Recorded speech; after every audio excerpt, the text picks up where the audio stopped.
va rapidement écouter ce beau témoignage d'une guerrière. J'ai passé beaucoup de temps dans le désert parce qu'aujourd'hui je réalise que le temps que j'ai mis dans le désert m'a permis en fait d'être enseigné. Le Seigneur a utilisé ces moments de désert pour m'enseigner. Pendant mon séjour dans le désert, qu'est-ce que j'entends séjour dans le désert? C'est pendant que j'étais dans l'épreuve. Parce que une femme étrangère s'était accaparée de mon mari et elle avait vraiment décidé de faire de mon époux son époux. Il fallait que je sois sage, sinon je passais à côté du coaching. Je passais à côté carrément de la plaque. Donc quand j'arrive à JCS, malgré la charge que j'avais sur moi, je ne me plaignais pas. J'étais là, je prenais tout sur moi. Et à chaque fois que on recevait un cours à Edena, Dieu merci, arrivé à la maison, Dieu me mettait toujours en exercice. J'avais toujours des exercices d'application. À chaque fois c'était pareil, jusqu'au jour où vraiment, il m'a mis en exercice d'application lorsqu'on a reçu l'enseignement sur le silence et sur le calme, la maîtrise de soi. En 2015, la femme étrangère qui vivait avec mon époux arrive dans mon lieu de travail. Alors, imaginez-vous un seul instant, si vous n'avez pas un calme qui vient de l'Éternel, vous avez vite fait du tout renverser. Mais vraiment avec les enseignements de mère, avec les prières, les enseignements, à chaque fois c'était une pilule que je devais avaler chaque jour. Et chaque jour, comment faire pour garder le silence devant une situation? Comment faire pour garder? Et c'est bizarre que devant le silence que je gardais, le calme que j'observais en moi, la partie en face s'agitait davantage. Vraiment, la partie s'agitait davantage. C'était vraiment comme si c'était... Vous êtes l'eau froide et en face de vous, il y a un feu de camp. Vous êtes calme, mais en face de vous, il y a le feu de camp. Vraiment, tout ça, là, le Seigneur voulait voir si vraiment je buvais vraiment les enseignements, si j'étais une bonne élève. Mais je bénis ce grand Dieu parce qu'il m'a gardé. Vraiment, le diable a tout fait. Moi, je ne dirais même pas, je ne veux même pas faire intervenir le diable dedans. Je préfère dire que c'est Dieu parce qu'aujourd'hui, ça devient pour moi, maintenant c'est mécanique. Le silence, c'est le calme. La maîtrise de soi, c'est mécanique. Quand le Seigneur m'a mise en face de la femme étrangère, je ne savais plus quoi faire. J'étais obligée de me réfugier dans les enseignements de mère. À chaque fois, je disais, Seigneur, aie pitié de moi. Seigneur, garde-moi. Seigneur, enseigne-moi. Seigneur, fortifie-moi. Je ne veux pas laisser ce temps. Pendant que ça s'agitait comme ça autour de moi, moi je restais calme, mais il y avait trop d'agitation autour de moi, sans compter l'époux qui n'était presque pas là. Donc, imaginez un seul instant, vous l'épouse, vous faites le malin, vous êtes sapé, vous êtes sur vos talons, mais vous faites le malin que non, votre mari est au travail ou bien il est en mission. Pendant ce temps, lui, il se la coule douce avec la femme étrangère. Imaginez un seul instant, et qu'il n'y a que en fait, la vérité que vous ignorez, la femme étrangère, elle l'a en elle. Elle sait que si votre mari n'est pas chez vous, votre mari est chez elle. Donc imaginez un seul instant, c'était difficile pour moi. C'était difficile pour moi. Comme mère à la bouche de Dieu, Dieu lui disait toujours que voilà ce que ta fille vit, voilà ce que ta guerrière vit. Et que cet esprit a dit que c'était ça ce que je vivais. Vraiment, elle m'a mise dans un champ. Elle m'a envoyé glaner, comme Naomi avait envoyé glaner Ruth.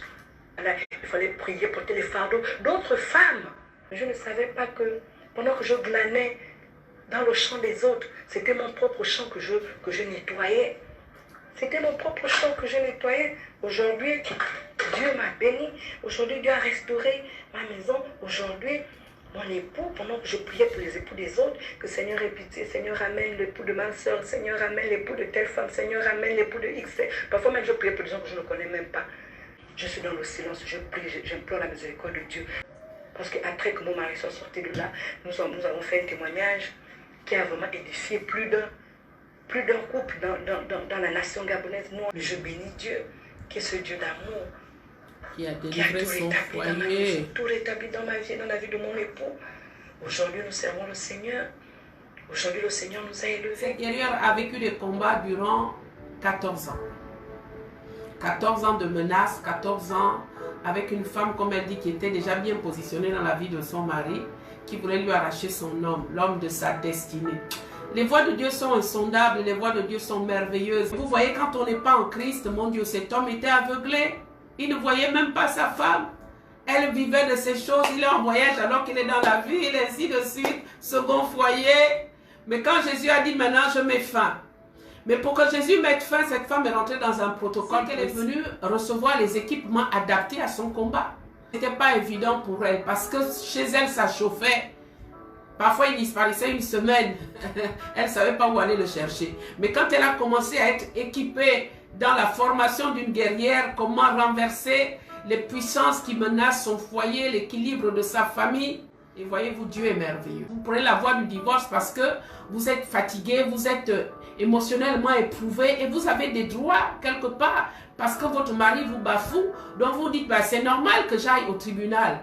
Mais ce ne sont pas les voies de Dieu parce que Dieu, il regardait ce foyer, il savait qu'il devait le restaurer. Il savait que cet homme était son serviteur. Mais seulement le diable avait eu une certaine avance dans la vie de cet homme. Il y avait des liens, plusieurs liens qui le réclamaient.